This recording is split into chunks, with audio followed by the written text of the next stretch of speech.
Radhe Krishna Weaver. चैत्य नवरात्रि में आज मैं बहुत ही अनमोल और बहुत ही खास वीडियो लेकर के आई हूँ, जो कि नवरात्रि के 7वें दिन इन उपायों को आजमा कर देखें। हर मनोकामना होगी आपकी पूरी। नवरात्रि धीरे धीरे समापन की ओर बढ़ रही है और नवरात्रि के 7वें दिन का विशेष महत्व होता है। इस दिन माँ दुर्गा 7वें रूप माँ कालरात्रि की पूजा का विधान है।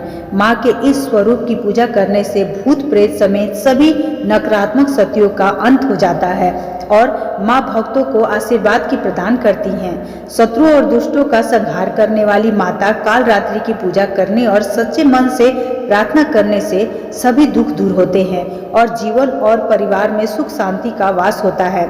शास्त्रों में नवरात्रि की 7वीं तिथि का महत्व होता है। कुछ उपाय भी बताया गया है। इन उपायों के करने से जीवन में मंगल और समृद्धि आती है और विवादों का अंत हो जाता है। आइए जानते हैं नवरात्रि के 7वें दिन माता कालरात्रि को प्रसन्न करने के लिए कौन से उपाय करने चाहिए। आइए जानते हैं। पूरी होती है माँ से मांगी हर मनोकामना। नवरात्रि के 7वें दिन देवी कालरात्रि बीच मंत्र ओम ह्रीं ह्रीं क्लीं चामुंडाय विजयी नमः मंत्र का 1.25 लाख बार जाप करना चाहिए। इसके बाद रात्रि जागरण करें और माँ दुर्गा सप्तशती का पाठ करें। ऐसा करने से माँ सभी नकारात्मक शक्तियों को दूर करती हैं और सुख समृद्धि का आशीर्वाद देती हैं। 1.25 लाख बार मंत्र का जाप करने से मंत्र सिद्ध हो जाता है। इसके बाद माता से मनोकामना मांगने पर वह अवश्य पूरी करती हैं।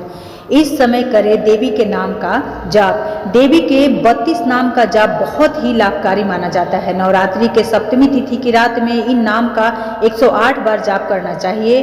तंत्र शास्त्र में इसे बहुत ही लाभकारी माना गया है। ऐसा करने से मनुष्य जो भी परेशानी चल रही है उससे मुक्ति मिल जाती है। ये भी उपाय है 1.25 लाख मंत्र का करे जाप। दुर्गा सप्तशती में कई मंत्रों का जिक्र किया गया है जो अलग अलग मनोकामना के लिए नवरात्रि के 7वें दिन माता कालरात्रि की पूजा के दौरान आपकी जैसी मनोकामना हो उसके अनुसार उस मंत्र का 1.25 लाख बार जाप करें और माता कालरात्रि का खीर एवं मालपुआ से हवन करें। ऐसा करने से घर में धन धान्य की वृद्धि होगी और नौकरी एवं व्यवसाय में उन्नति होगी। एक उपाय ये भी है, नकारात्मक शक्तियाँ होती हैं दूर। घर में अगर छोटे बच्चे हैं तो उनको नवरात्रि के 7वें दिन ताबीज पहना दे।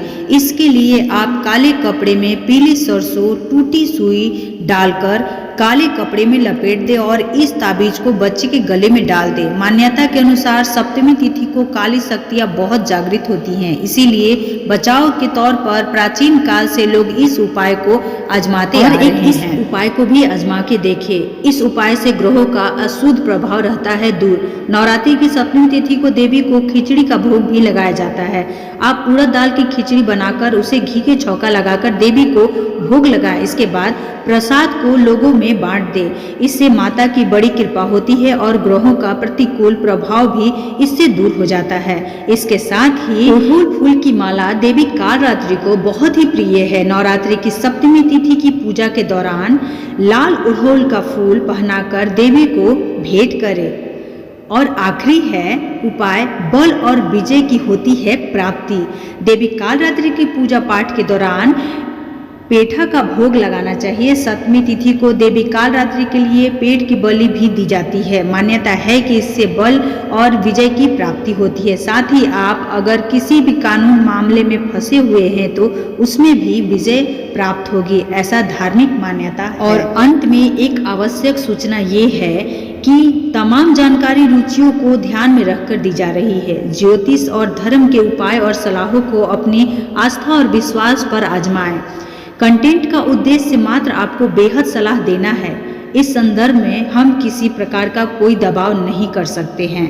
उम्मीद करते हैं कि ऑसम शॉर्ट्स भक्ति में माता रानी का ये जानकारी आप लोगों को पसंद आई होगी। अगर आप हमारे चैनल से जुड़े रहना चाहते हैं तो ऑसम शॉर्ट्स भक्ति को जल्दी से सब्सक्राइब कर लें। मिलते हैं नई भक्ति में नई कहानी और नई जानकारी के साथ। धन्यवाद।